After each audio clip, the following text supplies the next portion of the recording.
오늘의 말씀은 마태복음 21장 18절에서 19절 말씀입니다. 이른 아침에 성으로 들어오실 때에 시장하신지라 길가에서 한 무화과 나무를 보시고 그리로 가사 잎사귀 밖에 아무것도 찾지 못하시고 나무에게 이르시되 이제부터 영원토록 내가 열매를 맺지 못하리라 하시니 무화과 나무가 곧 마른지라.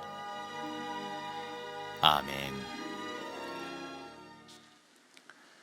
코로나 팬데믹 기간 중에 세계적으로 유명해진 회사가 몇 개 있는데 그 중에 하나가 모더나라고 하는 회사입니다. 사실 이 회사는 회사가 만들어진 지 11년밖에 되지 않았습니다. 2010년도에 설립된 회사인데 11년 만에 10조 달러 이상의 가치를 가진 초대형 기업으로 우뚝 서게 됩니다. 이 모더나라고 하는 회사가 엄청난 다국적 기업으로 성공을 하게 된 원인이 어디 있을까? 비결이 뭘까? 로버트 랭커라고 하는 이 회사의 CEO가 원래 이분은 MIT 대학교의 교수입니다. 올 1월에 한 학술 세미나에 나와서 자신의 성공담을 이렇게 이야기했습니다. 로버트 랭커가 자기는 기술 하나만큼은 자신이 있었다. 이미 오랫동안 연구하고 그 연구된 기술을 가지고 자기는 인류를 위해서 이런 기여를 할 수 있을 거라고 자신했다. 그러나 막상 현실 경영에 참여해 보니까 기술만 가지고 성공한다는 것이 얼마나 어려운지를 알게 되었다. 그래서 창업을 하면서 본인이 시행착오를 겪고 두 가지를 본인이 성공의 요인으로 선택을 했는데 첫 번째가 전문 경영인을 두었다. 근데 뭐 이건 당연한 얘기죠. 요즘은 기업들이 아무리 창업주가 자기 거라고 해도 회사의 공익성을 위해서 전문 경영인들을 두는 것이 상식적인 경영의 루틴입니다. 근데 사람들을 놀라게 한 비결 두 번째가 좀 충격적입니다. 자기 회사의 장점을 이야기하라고 했더니 실패를 인정하는 문화를 가졌기 때문에 우리는 성공할 수 있었다. 이런 얘기를 해요. 저는 이 로버트 랭거의 이야기를 들으면서 굉장한 도전과 공감을 했습니다. 자기 회사에서 무조건 실패를 다 좋아하진 않겠지만 직원들이 또는 연구진들이 열심히 도전을 했다가 그 도전 뒤 혹 실패를 하면 그 실패를 격려하고 반드시 그 실패 뒤에 배우는 게 있기 때문에 그것을 격려하고 그것을 인정해 주었더니 짧은 기간 안에 자신들의 회사가 이렇게 성공할 수 있었다. 이게 CEO의 답변이었어요. 많은 인생들은 실패를 두려워합니다. 아니, 실패한 일이 있으면 빨리 기억 속에서 사라지고 잊어버리기를 원하죠. 그러나 어느 분야든지 실패 없는 분야는 없고 오히려 실패로부터 배운 사람들이 진정한 성공자가 됩니다. 사실 실패를 통해 배워라라는 말은 이게 새로운 기법이 아니에요. 예컨대 바둑을 두시는 분들은 바둑을 둔 다음에 반드시 복기를 해서 자기 경기의 실수를 되짚어 봅니다. 저도 학창시절 시험 볼 때 그런 기억이 있는데 시험 잘 보려면 오답 노트를 만들어서 다음번 내가 틀린 문제를 똑같이 틀리지 않기 위해서 그 오답 노트를 항상 중요하게 여겼던 적이 있어요. 그러니까 실패를 덮는다고 해서 되는 게 아니라 학생들처럼 오답 노트를 복귀한다든지 아니면 프로 기사들처럼 자신이 둔 바둑을 다시 한번 되짚어 보면서 내가 앞으로 가야 될 새로운 길을 찾는 것, 그것이 성공의 방식이 돼야 된다.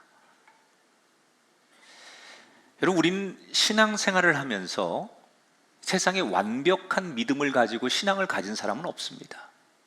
우리가 참 저 사람은 성자야, 그리고 참 귀한 존경할 만한 사람이야, 그런 사람일지라도 그들의 인생에는 인간적인 냄새도 나고, 우리가 한때는 참 존경했던 사람이지만 한순간에 어떤 거에 걸려서 넘어지기도 하고 대중들에게 실망을 주기도 하는 거예요. 그러나 그렇다고 해서 그 사람들이 실패했다라고 말할 수는 없어요. 왜?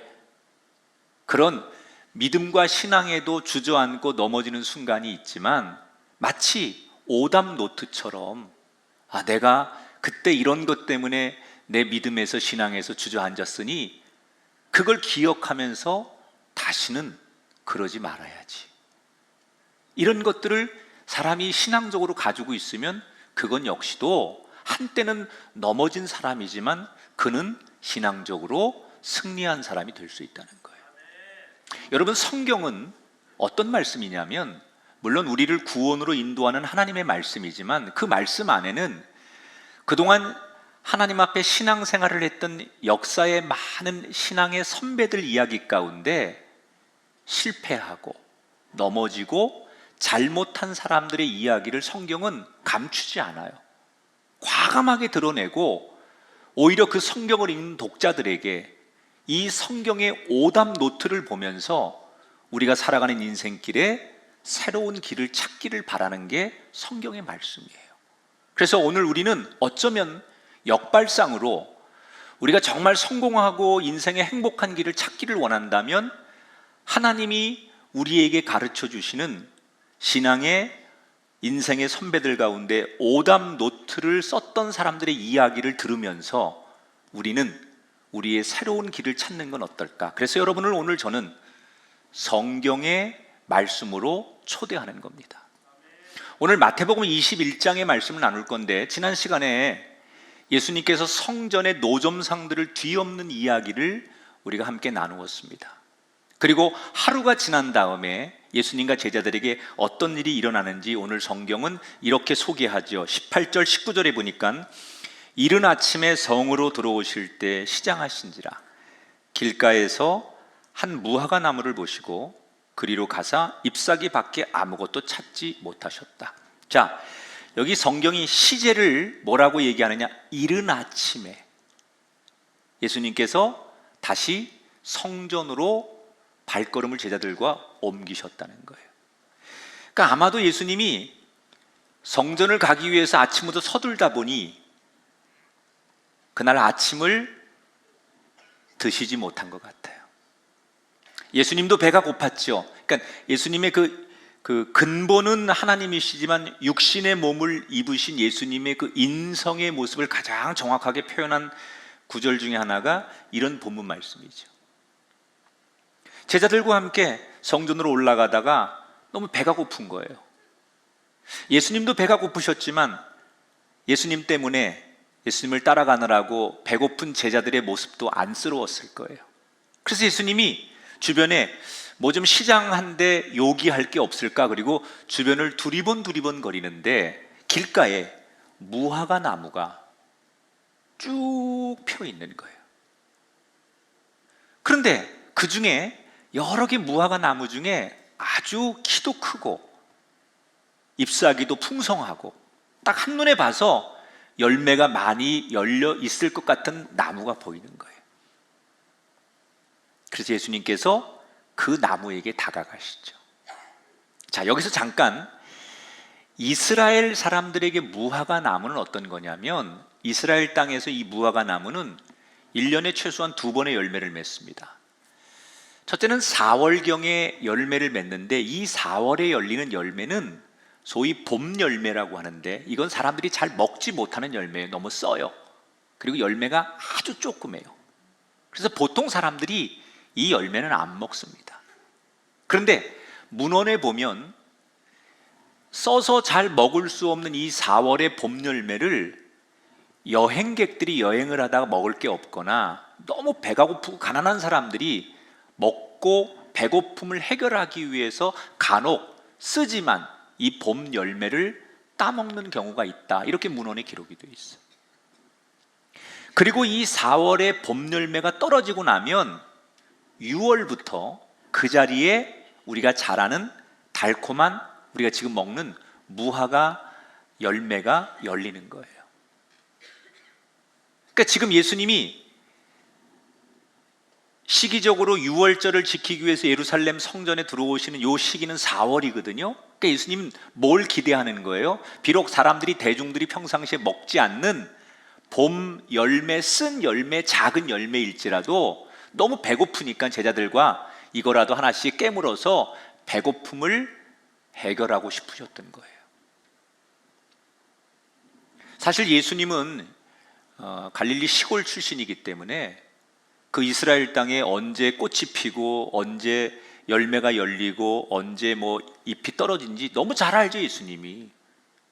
그래서 이 무화과 나무에게 지금쯤이면 봄 열매가 있을 거다, 그래서 기대하고 그 잘생기고 잎이 풍성한 무화과 나무에게 다가갑니다.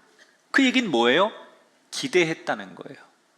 눈으로 보기에 열매가 많을 것 같으니까 다른 나무를 제끼고 그 나무를 기대하고 다가가요. 그리고 나무를 이리저리 살핍니다. 그런데 웬일입니까? 이쯤이면 비록 쓰고 작은 열매일지라도 봄 열매가 열려 있어야 될 나무에 잎만 무성하지 아무런 열매가 열려 있지 않는 거예요. 겉보기에는 너무 멋있게 생겼는데 정작 예수님께서 필요로 하는, 또 기대했던 열매는 보이지 않아요. 자, 좀 당황스러웠겠지만 예수님께서 열매가 없는 이 나무를 지그시 바라보다가 잠시 후에 모든 사람들을 깜짝 놀라게 하는 엄청난 일이 벌어집니다. 예수님께서 그 열매를 맺지 못한 무화과 나무를 향해서 저주를 하시는 거예요. 뭐라고 말씀하시느냐? 이제부터 너는 영원토록 열매를 맺지 못하는 나무가 될지어다. 아니, 예수님께서 나무에게 심판과 저주를 했어요. 그랬더니 그 아름답고 잎이 풍성한 나무가 그 예수님의 선언과 함께 시들시들 사람들이 보는 앞에서 말라서 죽어버리더라는 거예요. 자, 이 대목에서 우리가 알고 있는 예수님이 아니에요. 아니, 그렇게 자비하고 사랑이 많고 그동안 정말 가난한 사람과 약자들 편에서 한없이 넓은 가슴으로 모든 걸 품으셨던 예수님께서 어쩌자고 이 자연의 생명체에게 그런 저주를 하신단 말인가? 왜 그러셨을까? 혹자들은 죽음을 앞두고 예수님의 심리 상태가 굉장히 불안해서 그랬을 것이다, 이렇게 해석하는 사람도 있고, 어떤 사람은 배가 고파서 순간적으로 짜증이 나서 그 분노를 참지 못해서 그렇다. 저는 두 번째 대단히 공감하는 사람입니다. 많이 먹지도 않지만 그 시간에 밥을 안 주면 굉장히 저는 아주 예민해지는 사람이기 때문에 그래서 그랬을 수도 있다, 이렇게 해석하는 사람도 있어요. 근데 결론부터 말씀을 드리면 이 사건을 그렇게 개인적인 감정으로 예수님께서 풀었다고 보면 안 돼요. 예수님께서 지난 3년 동안 사역하는 동안 단 한순간도 개인적 감정으로 사역을 한 적이 없었어요.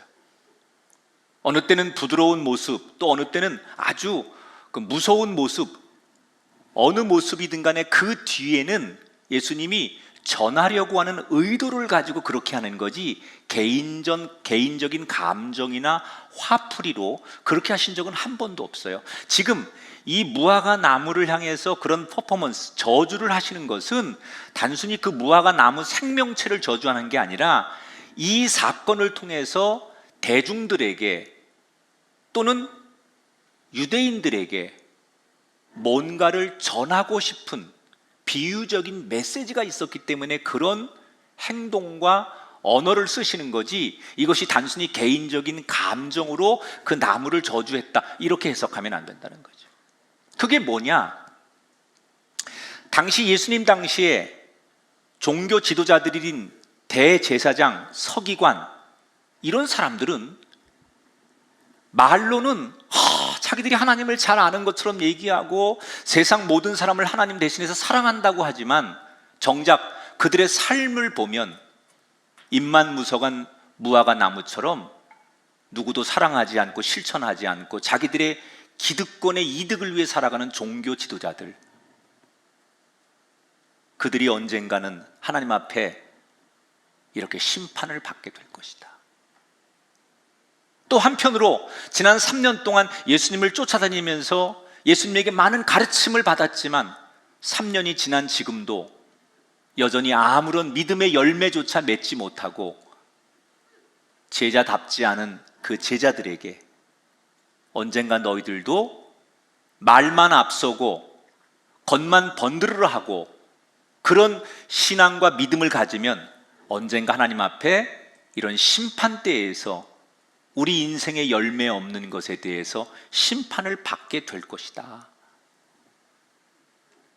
여러분, 이 이야기가 어찌 예수님이 2000년 전에 그 대중들에게만 하셨던 얘기겠어요?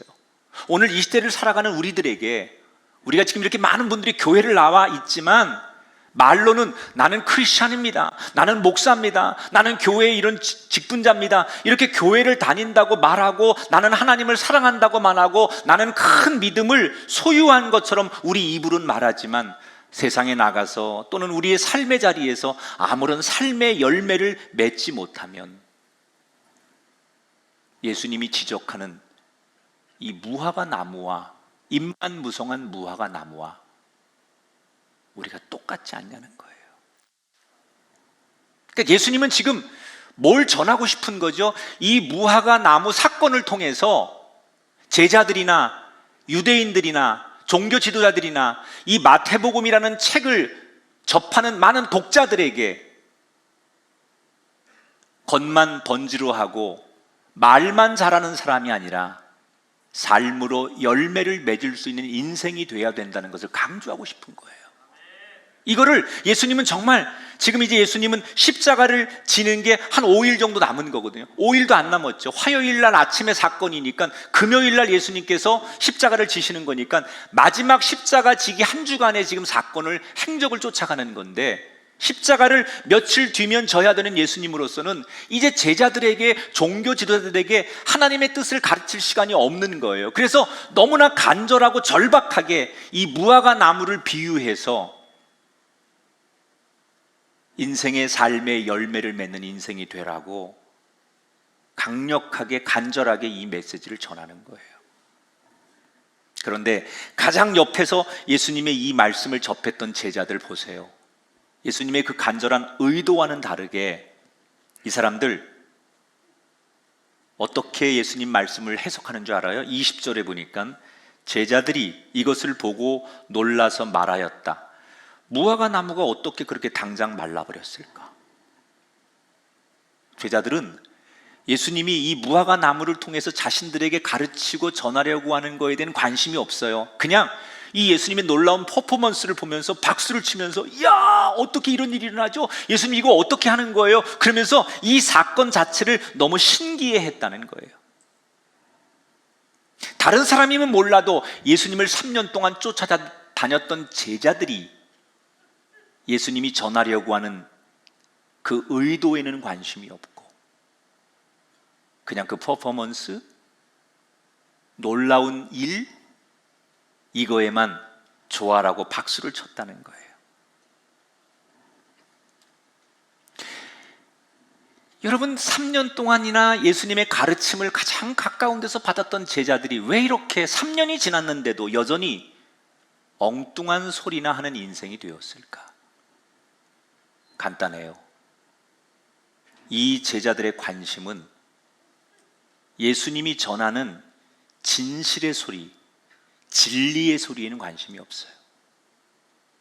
애초부터 지금까지 이 제자들은 예수님이라고 하는 걸출한 이 스타를 통해서, 정치적인 힘을 통해서 내가 어떻게 하면 이 예수님을 통해서 나도 출세할 수 있을까, 이 예수님의 권세와 능력과 예수님의 이 인기를 통해서 나도 어떻게 지면 유명해질 수 있을까, 이런 생각이 자신들 안에 가득 찼던 사람들이에요.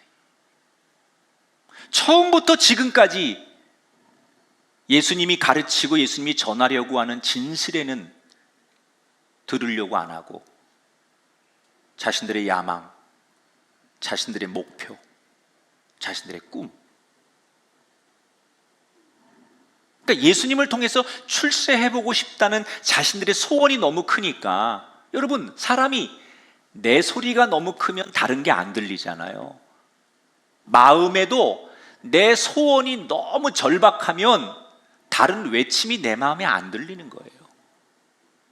그래서 지금 이 제자들은 자신들의 계획, 자신들의 꿈, 자신들의 야망이 자신들 안에 너무 가득하다 보니까 예수님이 그렇게 간절하게 외치고 절박하게 외치는 그 소리가 들리지 않는 거예요. 이 예수님의 제자들이 지금 보여주는 오답. 여러분, 성경은 이런 어처구니 없는 제자들의 실수담, 실패 뒷이야기, 이런 것을 감추지 않고 성경은 적나라하게 과감 없이 우리에게 지금 보여주고 있어요. 그 이유가 뭘까요? 이 시대를 살아가는 우리들에게 이 제자들의 오답 노트를 보면서 현대인들이, 이 성경을 접하는 사람들이 그런 길을 걷지 않기를 바라시기 때문에 성경은 이 부끄러운 얘기를 감추지 않는 거예요.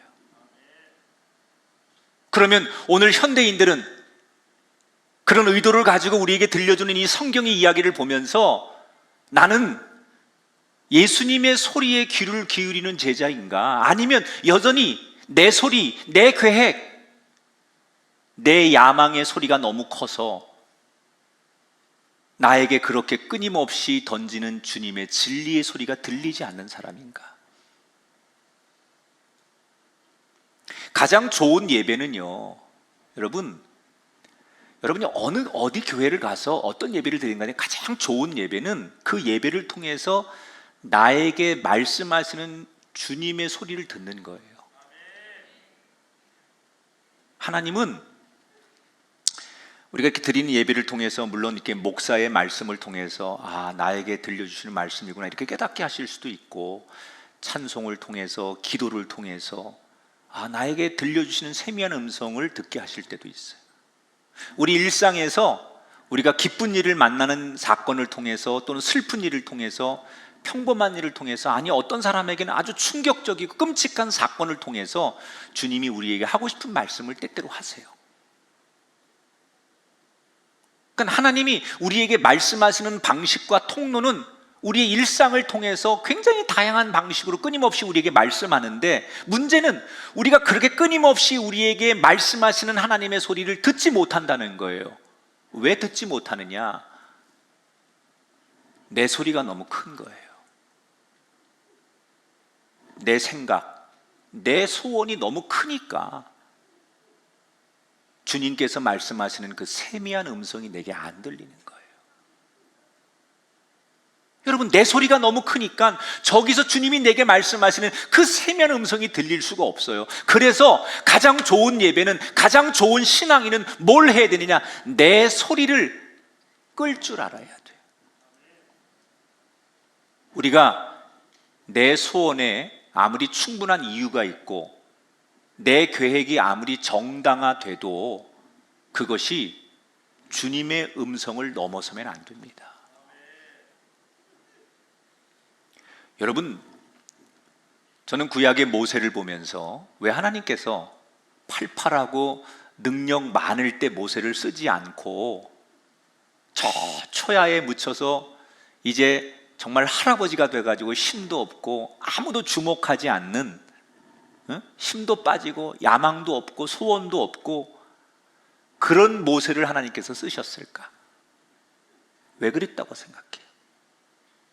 왜 40의 젊은 나이에 팔팔하고 아주 촌기 있고 누가 봐도 리더십이 있을 때 모세를 들어 쓰지 않고 저 광야에서 숨어 살며 80년의 노인으로 인생의 끝물과 같을 때 역사 앞에 모세를 들어 쓰신 걸까? 그 이유는 간단해요. 그때서야, 그 나이 그 환경이 돼서야 내심이 빠졌기 때문에 세미한 하나님의 음성을 들을 수 있었기 때문에 그때 쓴 거예요. 신약 성경에 마르다와 마리아 자매가 등장합니다. 예수님이 집에 방문을 하셨는데 언니 마르다는 예수님을 접대하려고 막 분주한 거예요. 주방에서 막 음식도 준비하고 막 분주한 거예요. 근데 철없는 동생 마리아는 언니를 안 도와주고 예수님 앞에서 말씀 듣느라고 정신이 팔려 있어요. 여러분, 상식적으로 보면 예수님을 잘 접대하려고 성숙하게 행동하는 마르다가 칭찬을 받아야 되잖아요. 그런데 예수님은 오히려 동생인 마리아를 칭찬하세요. 이유가 뭘까요? 그 어떤 것보다도 주님의 말씀을 들으려고 했기 때문이라는 거예요. 우리가 교회에 다니면서 신앙생활하면서 참 여러분이, 저는 이런 것들을 하면 참 좋을 것 같은데, 늘 교회 올 때마다 내 소원을 하나님 앞에 말하는 것보다 먼저 하나님의 마음을 듣는 훈련을 해보세요. 성전에 딱 들어오고 내가 하나님 앞에 딱 섰을 때 나를 가득 채우는 그 간절한 소리를 다 끄고 대신에 내 안에 하나님의 소리를 가득 채워보세요. 여러분, 아무리 숨 넘어가는 다급한 기도를 드릴 때도 내가 바라는 것만 해달라고 쏟아내지 말고 오히려 하나님의 뜻을 알려달라고 구하는 그 훈련을 해보세요. 여러분 인생에 놀라운 일이 일어날 거예요.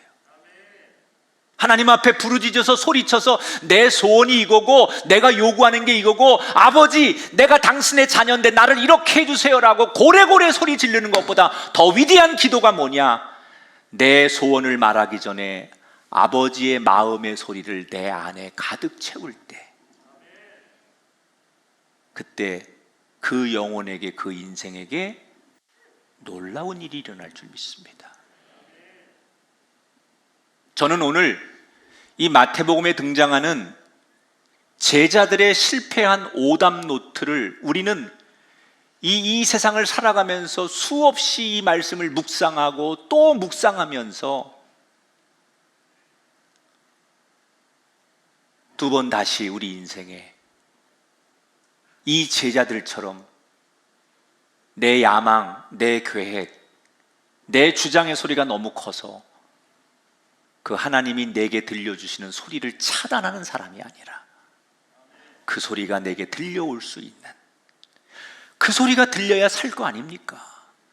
하나님의 소리가 내게 들려야 회복할 거 아닙니까? 하나님의 소리가 들려야 내가 일어설 거 아닙니까?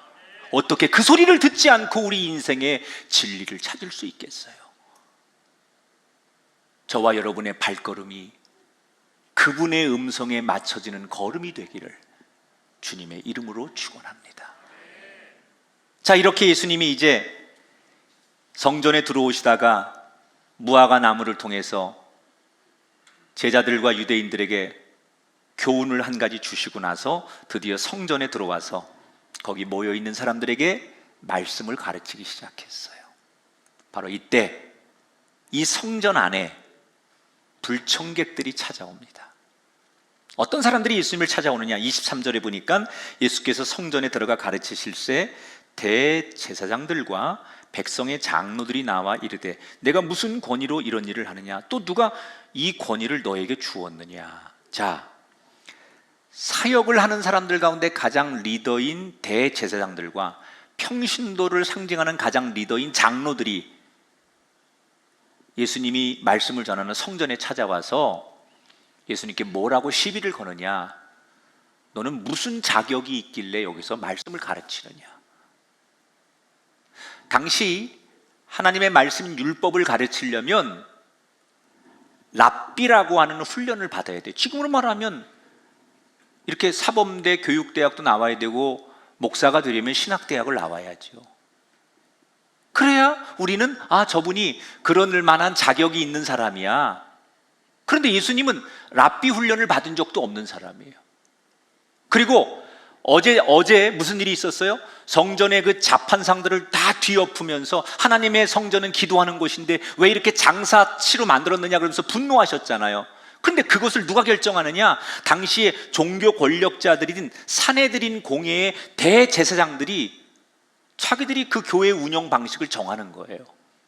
그런데 아무런 권한도 없는 예수님께서 성전에 이걸 이렇게 해라 저렇게 해라, 그리고 사람들에게 하나님 말씀을 가르친다는 것은 마치 의사 면허증도 없는 사람이 불법으로 의료행위를 하는 것 가지고 누군가가 공격을 하는 것처럼 당신 불법 지금 의료행위 하는 거 아니냐, 그리고 자격 없는 예수님에 대해서 정통성 시비를 거는 거예요. 너는 무슨 자격이 있어서 네가 감히 하나님 말씀을 가르치느냐.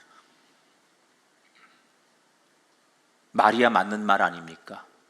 무슨 자격으로 네가 성전에 들어와서 설교하고 성전에 대해서, 우리 교회 운영권에 대해서 네가 왈가불가 하느냐, 그 말이에요.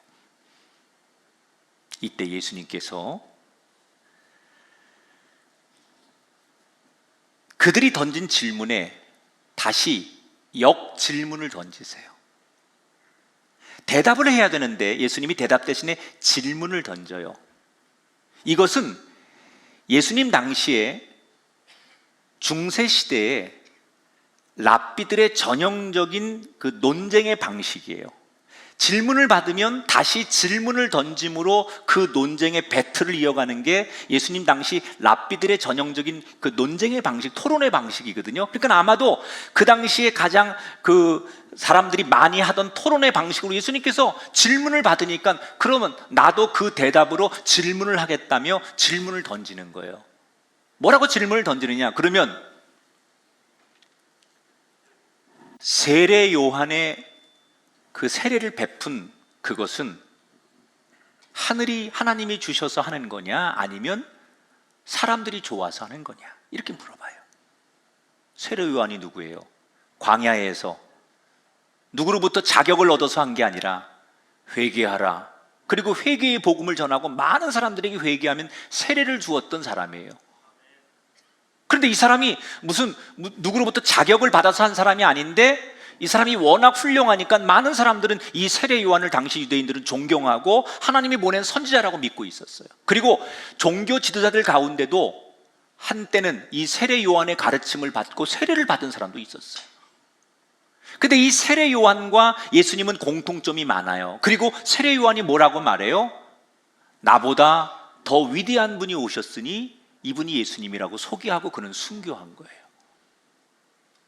그럼 예수님이 세례 요한을 어떻게 생각하느냐고 물었을 때 이 대제사장과 장로들이 그 사람은 하나님이 보냈다라고 하면 예수님도 인정을 해주는 거예요. 만약에 그렇지 않다라고 얘기하면 지금 군중들이, 더 많은 유대인들이 그 세례 요한을 존경하는데, 그 세례 요한을 따르고 있는데 종교 지도자들만 아니라고 하면 민심을 담아내지 못하고 어려움을 당하는 거예요. 그래서 이런저런 대답을 못해요. 자, 이 질문을 어떻게 대답해도 어려우니까 이 종교 지도자들이 어떻게 하느냐, 오늘 25절에 보니까 가장 안 좋은 선택을 하죠. 뭐라고 하느냐? 그들이 서로 의논하여 이르되, 따라합시다. 의논하였다. 여기서부터 이미 이 종교 지도자들은 잘못된 거예요. 왜냐? 예수님은 지금 이 종교 권력자들에게 너희들의 신앙관, 너희들의 가치관, 너희들의 소신을 물어본 거예요. 만약에 자기들의 생각에 이 세례 요한이 잘못됐다고 생각하면 그 세례 요한 잘못된 겁니다라고 말하면 되고, 그는 훌륭한 사람이다, 하나님이 보내신 사람 맞다, 그러면 그렇게 인정하면 되는 거예요. 그게 자기들의 소신이고 자기들의 믿음관이어야 되는 거예요. 그런데 각자의 주관대로, 자신들의 소신대로 대답하면 될 걸 그들은 어떻게 해요? 자기 생각은 감추고 서로들 의논했어요. 그 이야기는 내 주장, 내 가치관, 내 믿음관, 내 철학, 이런 게 없었다는 얘기예요. 어떤 원칙도 철학도 없으니까 오직 예수님과의 경쟁에서 어떻게 하면 이길 수 있을까, 마치 바람에 흔들리는 갈대처럼 상황에 따라서 진리고 뭐고 원칙이고 뭐고 나한테 유리하면 이렇게도 얘기했다가 나에게 불리하면 이 진리도 뒤없는, 소신도 믿음도 철학도 없는 사람들이 예수님 당시의 종교 권력자들이었다는 거예요. 그래서 그들은 의논하는 거예요. 자기들이 얘기를 못해요. 질문을 했는데 자기들의 소신을 못 밝히는 거예요. 그러면서 결국 의논하고 뭐라고 얘기를 하느냐, 어떤 대답을 해도 이 예수님의 역질문에 걸려들 수밖에 없으니까 그들이 내놓은 대답이 궁색합니다. 당신의 질문이 질문 같지 않아서 대답을 안 하겠다. 그리고 예수님이 그러면 나도 너희들에게 대답하지 않겠다 해서 이 사건이 종결이 되는 거예요. 저는 이 종교 지도자들이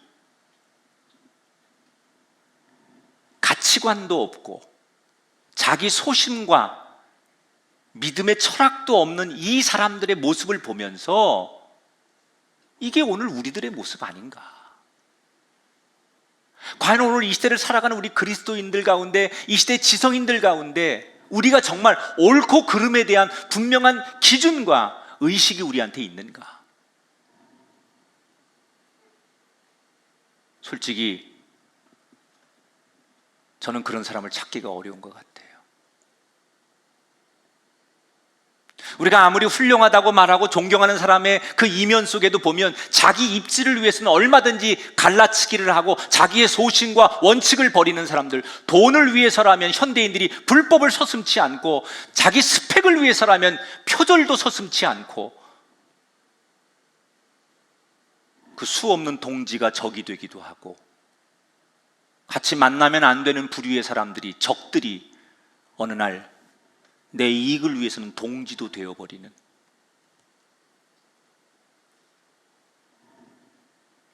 원칙도 철학도 소신도 없는 우리들과 2000년 전의 종교 권력자들과 다를 바가 하나도 없어요.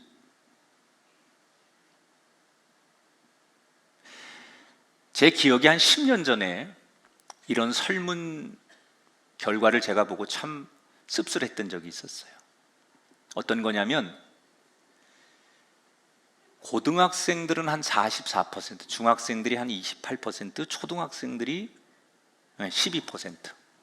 뭐라고 대답을 하느냐, 나에게 만약 지금 10억 원이 들어오면, 내가 10억을 벌 수 있으면 1년 정도는 감옥에 들어가도 좋다. 이게 우리 아이들의 10년 전 대답이었어요. 10년 전에 10억이면 엄청 큰 거죠. 그 정도의 돈을 내가 가질 수 있다면 따지거나 1년 정도 가서 감옥 살 수 있다. 이게 고등학생들이 44%, 중학생이 28%, 초등학생이 12%가 이 대답을 했단 말이에요. 그러면 10년 지난 지금 다시 이 세대들에게 이 질문을 똑같이 던지면 수치가 어떻게 나올 것 같아요? 전 분명히 확신합니다. 훨씬 더 높이 나올 거예요. 왜?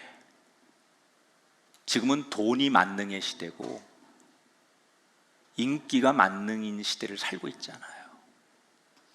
우리 시대 진리가 어디 있고 가치관이 어디 있고 철학이 어디 있어요? 애도 어른도 그게 다 전부인 줄 알고 사는데요. 오늘 우리는 예수님 당시에 가장 훌륭하고 모범적인 세상의 리더였던 이 종교 권력자들이 가지고 있는 오답 노트를 우리가 적나라하게 보면서 진짜 인생의 승리자가 되려면 빨리 간다고 이기는 게 아니라는 걸 배워야 돼요. 가끔 운전하다 보면요, 난폭 운전하고 막 이렇게 갈치기 하고 끼어들고 해서 막 샥샥 소리 내고 막 가는 사람들이 있잖아요. 무시무시하게 운전하는 사람들이 가끔 있어요. 그런데 나중에 가보면 신호대기 앞에 가서 다 똑같이 만나요. 아니 저 정도 속도면 한 10km는 앞서가 있을 것 같은데 다음 신호에 가면 또 만나. 여러분, 규정 속도 안 지키고 무슨 신호 안 지키고 그렇게 남 불편하게 빨리 간다고 해서 더 빨리 가는 게 아니에요. 오히려 안전하게 내가 가야 될 길을 지켜가면서 가는 사람이 안전하게도 가고 확실하게도 가는 거예요. 인생도 마찬가지입니다. 우리가 진리를 무시하고 원칙을 무시하고 그냥 달린다고 이기는 게 아니에요. 오히려 악착같이 일보의 전진 때문에 영원히 후퇴할 수 있는 거예요. 옆에서 뭐라고 하든 간에, 남들이 어떻게 하든 간에 우리는 진리대로 걸어야 돼요. 당장은 그 사람에 비해서 후퇴하는 것 같고 내가 좀 바보스러운 것 같더라도 그것이 저와 여러분을 영원히 이기는 자 되게 하는 거예요. 우린 적어도 예수 믿으면서 교회 다니는 사람들이 그런 소신은 있어야죠. 세상의 동료들이 또는 세상의 친구들이, 세상 사람들이 어떻게 살아가든 적어도 교회를 다니는 사람이라면 자기의 소신, 자기의 철학, 자기의 가치관을 당당하게 믿고 말하고 그 하나님이 주신 진리의 길을 걸을 수 있을 때 하나님은 너는 내 제자고 내 사람이라고 말하지 않겠냐는 거예요. 앞에서 말한 대로 오늘 청년주일인데 나이가 젊다고 청년이 아닙니다. 60대 70대일지라도 큰 꿈을 꾸고 세상의 방식에 자기만의 철학을 가지고 도전한다면 그게 진짜 청년 아니겠습니까? 여러분에게 묻겠습니다. 여러분은 진짜 청년이십니까? 오늘 성경이 우리에게 들려주는 두 가지의 오답 노트를 여러분 정확히 보기를 원합니다. 내 소원과 내 계획의 소리를 끄고 먼저 하나님이 들려주시는 소리를 들을 수 있게 되기를 축복합니다. 이 무한 경쟁 시대에 이기는 것에 집착하지 마시고 지더라도 한 걸음 뒤처지더라도 이게 진리면 이 진리가 일러준 대로 걸어가십시오. 따라합시다. 하나님으로 인하여 행복해지는 사람. 여러분, 세상에 끌려가는 대신에 믿음으로 세상에 도전하는 청년들이 되시길 바라면서 오늘 이 복음을 접하는 모두에게 그동안 길을 찾지 못해서 어떻게 내 남은 인생을 살아야 될지 갈급했던 사람들이 오늘 이 말씀을 들으면서 그래, 성경이 들려주는 이 오답 노트를 손에 쥐고 진짜 답이 무엇인지 새로운 길을 찾아가시는 우리 모두가 되기를 주님의 이름으로 축복합니다. 영상을 보겠습니다.